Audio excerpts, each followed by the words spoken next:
사도행전 세 번째 시간 오순절 성령 강림입니다. 우리 2장 1절 말씀 같이 읽겠습니다.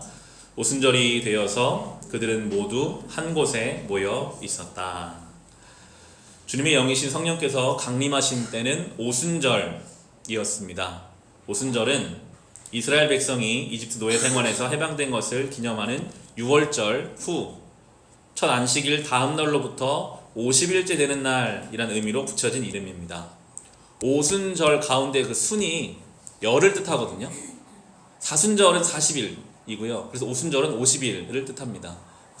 6월절로부터 50일이 지난 날이 오순절이고, 구약시대에는 이 6월절로부터 7주, 77에 49니까요 77절이라고 하기도 하였고, 가나안 정착 후에는 보리추수를 감사한다는 의미에서 맥추절이라고 하기도 하였던, 그래서 다 같은 것입니다. 오순절, 77절, 맥추절은 다 같은 절기입니다. 우리말로 번역된 이 오순절이 되어서는 헬라어 언어로 심플레로라는 헬라어 뜻이 있는데, 이것은 가득 채워졌다 라는 의미를 갖고 있습니다. 마치 물 항아리에 물을 가득 채우는 것과 같은 단어입니다. 우리말로는 오순절이 되어서이지만 좀 더 직역하면 오순절이 가득 채워져서 라고 사도행전을 쓰고 있는데요, 이건 단순히 왜 우리는 그렇잖아요. 또 수요일이 됐구나, 내가 뭐 기다리거나 아무것도 안 해도 그냥 되는 오순절이 아니라 그 오순절이 하나님의 계획 가운데 차차 차서 왔다라는 것입니다. 그냥 50일 지난 오순절이 된 것이 아니라 하나님의 섭리 속에서 마침내 오순절이 되었다라는 의미입니다. 성령 강림의 사건이 인간의 의지나 계획과는 전혀 상관이 없이 하나님의 때가 되어 하나님의 의에 이루어진 구원 사건임을 알 수 있습니다. 계산해보면요, 예수님이 6월절에 돌아가셨기 때문에, 그리고 40일 동안 함께 계셨기 때문에 예수님이 기다려라 하신 성령은 계산하면 열흘 후에 성령 강림이 일어난 거예요. 얼마 안 되는 기간이잖아요. 근데 예수님이 열흘 후에 성령이 강림할 것이다 라고 말씀을 안 하셨어요. 그랬으면 정말 많은 사람이 더 남아있을 것 같은데, 예수님은 그때가 아버지가 하시는 때가 올 거니까 기다려라. 500명이 그 얘기를 들었지만 120명만 남게 되죠. 하나님의 때가 있습니다. 늘 성경은 우리에게 그것을 이야기합니다. 항아리가 채워져 가고 있습니다. 이 제자들은 그게 1년이 될지 5년이 될지 10년이 될지 모르고 순정하는 마음으로 기도하며 기다렸어요. 그 때가 찼을 때 생각하지 못했던 성령의 역사가 있고, 한 번도 경험하지 못한 교회가 생겨나고 복음의 역사가 막 흩어져 가는 것을 이제 보게 될 텐데, 그게 찰 때까지는 전혀 모르죠. 알 수도 없고 어떻게 될지 모르는, 때로 우리의 삶이 그렇지 않습니까? 하나님 분명히 나를 사랑하신다면 뭔가 나의 삶에 지금 하나님의 역사가 일어나야 할 때인데 왜 아무 일도 일어나지 않을까? 그때는 어쩌면 하나님이 지금 우리의 때를 채워가고 있으신 그런 시간이라고 우리는 믿고, 반드시 그때가 채워지면 주의 일이 이루어진다라는 그런 소망으로 우리 삶의 자리를 살아가라고 오늘 이렇게 성경은 우리에게 설명해주고 있는 것입니다. 그래서 2절도 호련이라는 단어로 시작하거든요. 갑자기 그렇게 하나님의 역사가 일어납니다. 2절 말씀 같이 읽겠습니다. 호련히 하늘로부터 급하고 강한 바람 같은 소리가 있어 그들이 앉은 온 집에 가득하며. 아멘. 본문은 이 땅에 오신 성령님이 하늘로부터 오셨음을 밝힘으로써 이 모든 것이 하나님의 은총임을 확인시켜 줍니다. 하나님의 구원의 은총은 언제나 하늘로부터, 위로부터 주어집니다. 그러므로 위에서 내려주시는 구원의 은총을 입은 우리의 삶의 궁극적 목적은 이 세상이 아닙니다. 이 세상에 우리가 사는 것은 이 세상을 하나님의 나라로 일구기 위함이요, 우리가 가야 할 궁극적 목적지는 하나님이 계시는 하나님 나라임을 본문은 다시금 일깨워 줍니다. 그럼 이게 성도고 이게 교회거든요. 물론 이 땅의 삶이 중요합니다. 하나님이 우리 살게 하셨으니까요. 그런데 이 땅의 삶이 전부라고 생각하는 순간 우리는 거기에 매이게 돼요. 지난주에 빌라도가 그러지 않았습니까? 이게 전부라고 생각하고 로마 황제가 나에게 준 것이 전부라고 생각하면 예수님이 앞에 있어도 진리를 잡을 수가 없어요. 거기에 매여버리거든요. 우리는 교회를 다니고 주님 믿는다고 말하지만 때로는 이 땅의 것이 전부인 것처럼 생각하고 살아갈 때도 있고 그런 시간도 있습니다. 경험해 보셨죠? 그러면 거기에 매입니다. 끊임없이 염려하게 됩니다. 그 가운데 하나님 앞에 온전히 나아갈 수 없는 영적인 강박함을 우리는 느끼게 됩니다. 그래서 늘 의식적으로 위로부터 지금 나에게 은혜가 오고 있는가? 저 위로부터 하나님의 은혜가 나에 공급되고 있는가? 그렇지 않다면 사모하면서 나아가요. 자꾸만 하나님 나에게 내가 이 땅에서만 사는 존재가 아님을 깨닫게 해주세요 라는 마음으로 그렇게 사모함으로 나아가야 할 것입니다. 참된 성도는 언제 어디서나 그 마음이 하나님 계신 위를 향하는 존재입니다. 참된 교회는 그 중심이 위를 향하는 사람들의 모임입니다. 위를 보지 않고 옆과 아래만 본다면 참된 성도와 참된 교회가 될 수 없습니다. 우리가 얼마 전에 묵상했던 요한계시록 같은 책을 우리가 자주 묵상해야 되는 이유 중에 하나가 있다면 그 책을 이렇게 묵상하면요 경건해질 수밖에 없겠더라고요. 마지막 때를 생각하고 위로부터 주신 은혜를 생각하는 사람들, 그리고 우리 훨씬 더 거룩하고 더 자유롭고 가볍게 이 땅을 살아갈 수 있습니다. 성령이 임하시는 현상이 나옵니다. 아래 있는 본문 3, 4절 같이 읽겠습니다. 마치 불의 혀처럼 갈라지는 것들이 그들에게 보여 각 사람 위에 하나씩 임하여 있더니 그들이 다 성령의 충만함을 받고 성령이 말하게 하심을 따라 다른 언어들로 말하기를 시작하니라. 이 오순절 성령 강림 이전에는 성령께서 역사하신 적이 없었을까요? 창세기 1장 2절은 태초에 성령님께서 수면 위에 운행하고 계셨음을 증언합니다. 요셉은 이집트 바로의 난해한 꿈을 성령님의 감동으로 해석하였고 모세와 여호수아 역시 성령의 도우심 속에서 출애굽과 가나안 정복의 대업을 이루었습니다. 나사렛의 마리아가 동정녀의 몸으로 예수 그리스도를 잉태한 것도 그녀에게 임하신 성령님의 역사입니다. 그러나 차이가 있다면요, 오순절 성령 강림은 늘 함께 하시는 성령님을 경험하게 됩니다. 그 전까지는 특정한 사람 혹은 특정한 시기에만 성령께서 임하는 역사였다면 이제 오순절 성령 강림 이후로는 우리와 늘 함께 하시는 성령을 우리는 경험하게 되고요, 특정 개인에게 임하시는 성령이 아니었습니다. 함께 모여 기도하던 사도들과 성도들의 무리, 즉 공동체에 임한 공동체적인 사건이고 그 공동체가 최초의 교회로서 교회의 역사는 성령 강림과 더불어 시작된 것입니다. 그래서 교회는요 성령 공동체입니다. 성령의 임재하심과 성령의 이끄심이 있는 곳이 교회예요.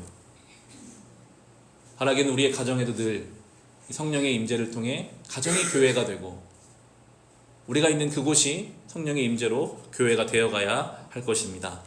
성령이 임하는 현장에 대해서 설명하죠. 강력한 역사와 은혜가 있었습니다. 성령이 임하실 때 급하고 강한 바람 같은 소리가 들리고 불의 혀처럼 갈라지는 것들이 보였습니다. 표현을 잘 들여다보면요 단정하지 않고요 뭐뭐처럼 뭐뭐같이라고 그렇게 설명하거든요.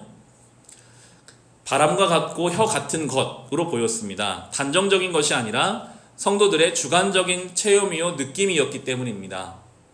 예수님께서 공생애를 시작하시기 직전 요단강에서 세례를 받으실 때 성령은 비둘기같이 임하였다라고 마태복음 3장은 증거합니다. 평화와 고요함의 상징인 비둘기처럼 예수님이 임하셨습니다.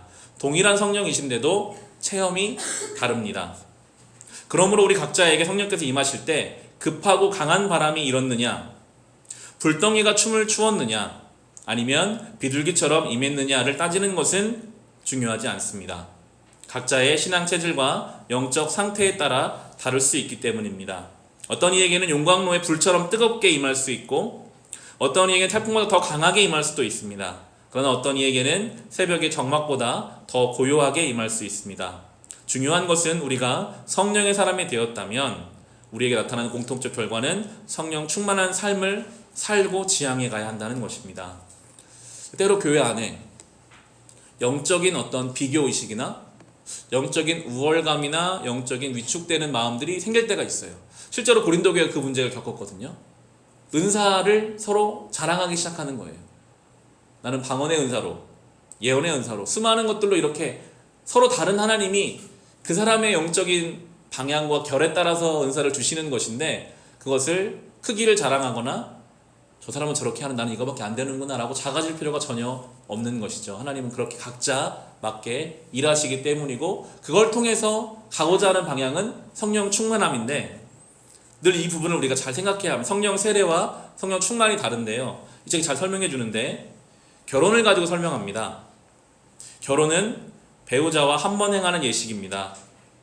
결혼식은 한 번이지만 결혼 생활은 지속적으로 이어집니다. 결혼만 한다고 사랑이 깊어지는 것이 아니라 결혼을 했기 때문에 그 순간부터 부부는 매일 더 깊이 사랑해야 하고 날마다 사랑의 훈련을 게을리하지 말아야 합니다. 결혼은 둘이서 한 인생을 사는 것인데 그것은 지속적인 사랑이 없이 불가능합니다. 좀 어렵잖아요. 결혼식을 딱 했다고 결혼 생활이 보장되는 게 아니잖아요. 그때부터 더 책임감을 가지고 여태껏 살아왔던 다른 두 인생이 한 인생을 살아가려면 부딪히고 하는 시간들이 있는 것처럼 노력이 필요하다는 거죠. 성령 세례와 성령 충만도 같습니다. 성령 세례는 한 번 받습니다. 성령 세례를 받은 성도는 그때부터 날마다 성령 충만한 삶을 살기 위해 노력해야 합니다. 사랑이 없는 결혼 생활이 당사자들의 삶을 황폐하게 하듯이 성령 충만 없는 삶이란 그리스도인의 영성을 고갈시킬 뿐입니다.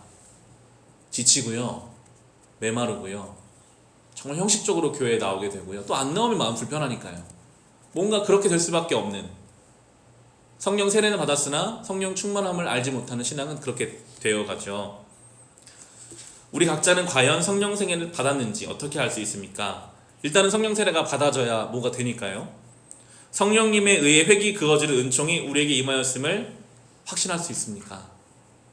의외로 많은 분들이 확답하지 못하는 경우들도 꽤 있더라고요. 성령 세례 받은 경험이 있습니까? 뭔가 이런 사도행전적인 경험이 없는 경우는 더 그렇게 내가 성령 세례를 받은 사람인가 알지 못할 수 있는데, 성경은 어떤 그런 체험으로 성령 세례를 확증하고 있지 않습니다. 그 아래 있는 본문 고린도서 12장 3절 말씀 우리 같이 읽겠습니다. 그러므로 내가 너희에게 알리노니 하나님의 영으로 말하는 자는 누구든지 예수를 저주할 자라 하지 아니하고 또 성령으로 아니하고는 누구든지 예수를 주시라 할 수 없느니라. 예. 성령이 계신 사람은 예수님을 저주할 수 없고요, 성령이 계셔야만 예수님을 주로 고백할 수 있다라고 분명히 말합니다. 우리 중에 누구도 2000년 전 이스라엘에서 예수의 십자가를 직접 본 이는 없습니다. 그런데 우리는 예수님을 우리의 구원자로 믿습니다. 최소한 믿고 싶어 합니다. 그게 성령이 계신 증거예요. 이 시간에 예배당에 나와 나의 소중한 시간을 쓰고 말씀과 예배 가운데 스스로 찔림 받기도 하고 용기를 얻기도 하며 그 전에 알지 못하고 보지 못하던 것들을 어렴풋하게라도 알아가고 바라보고 있습니다. 이것은 성령이 우리 속에 계신, 성령 세례를 받은 명백한 증거입니다.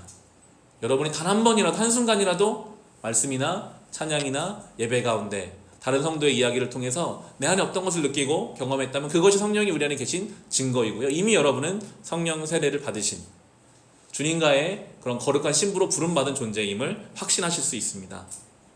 그리고 나서 중요한 것은 이제 그러면 성령 충만의 삶이죠.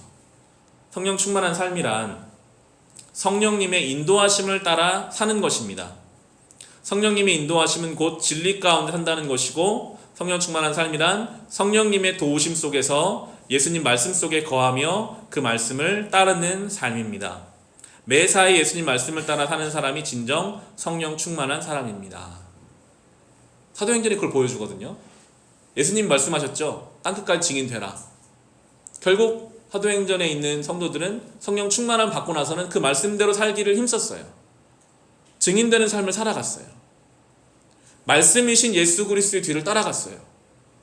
예수께서 죽기까지 순종하신 것처럼 그렇게 가는 성령 충만한 삶은 결국 그 말씀, 나에게 주신 말씀을 따라 살고 살기를 원하고 살기를 애쓰고 기도하는 존재가 바로 성령 충만한 사람인데, 특별히 사도행전 2장 본문에서는 성령이 임하고 나서 가장 처음 나왔던 주님의 역사가 있는데, 그것은 의외로 언어가 하나 되는 것이었습니다.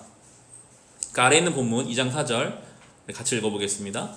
그들이 다 성령의 충만함을 받고 성령이 말하게 하심을 따라 다른 언어로 말하기를 시작하니라. 아멘. 성령 충만받고 가장 먼저 한 것이요, 다른 언어로, 우리에게 익숙한 방언이 아니라 이때 했던 것은 명확한 외국어를 이야기했습니다. 다른 언어로. 성령께서 하신 일은 외국어로 말하게 하신 것이었습니다. 이어지는 9절 이하에 있는 바와 같이 우리는 바데인과 메데인과 엘람인과 또 메소포타미아, 유대와 갑바도기와 본도와 아시아, 부르기아와 밤빌리아, 애굽과 및 구레네에 가까운 리비아, 이 지명들이 그 시대의 지중해를 중심으로 한 온 세상입니다. 그들에게 그 온 세상이거든요. 이 온 세상에서 온 경건한 유대인들이 지금 자기들이 살던 곳에 듣던 그 언어를 이 사도들을 통해 듣는 것입니다. 이것은 죄로 인해 하나님과 단절되고 서로가 흩어졌던 이 땅에 성령께서 오셔서 화목하게 하시고 하나로 묶으신다는 것입니다. 그들에게 사도들의 이야기가 들려지게 하셨어요. 성령 충만한 사람들의 이야기가 분명히 말이 통하지 않는 사람들인데 들려지게 하셨어요. 이게 성령 충만함의 중요한 증거이거든요. 그걸 이제 그 책을 이제 풀어가는데요.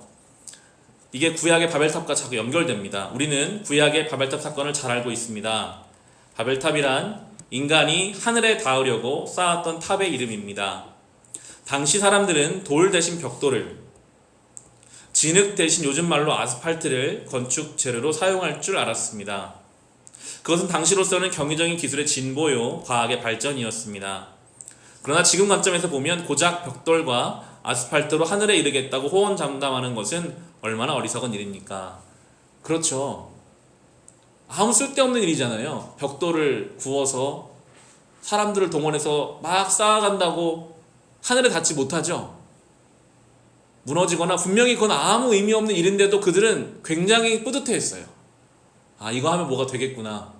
막 자기 할 수 있는 걸로 막 쌓아가고 있는데 하나님 보실 때는 말도 안 되는 일이었고, 그 교만은 결국 흩어짐으로 이어지게 됩니다. 자신들이 무지하지 않은 것조차 알지 못할 정도로 그들은 교만하였습니다. 그러한 교만의 결과는 언어의 분열입니다. 교만은 분열로 이어집니다. 어느 자리든 교만한 사람이 있으면 똑같은 언어를 사용한다고 하더라도 사람들의 생각과 마음이 쉽게 찢어집니다. 그것을 하나로 모아내는 것이 성령님이 내주하시고 충만하게 거하는 성령 충만한 사람입니다. 여러분, 늘 그렇습니다. 우리의 가정, 우리의 관계, 우리의 교회, 분열되는 이유를 잘 들어가 보면요, 결국은 교만이에요. 내가 맞고 당신은 틀리다. 나는 의롭고 당신은 의롭지 못하다. 이렇게 가는 순간 우리는 내 바벨탑을 쌓고 있는 거고요, 내 방식으로 하나님 되려고 하는 거예요. 그게 나눠지게 하고 분열되게 하는데, 성령께서는 이 땅에 오셔서 가장 먼저 하신 것이 그것을 하나로 묶어내는 일을 하십니다. 제가 책을 읽어가면서 특별히 이지철 목사님이 개인 경험을 이 단락에 맞춰서 이렇게 써놓으신 것을 보면서 생각하는 바가 많아서 좀 쭉 실어놨는데요. 같이 좀 제가 읽어가겠습니다. 이지철 목사님 개인 경험 나눔입니다.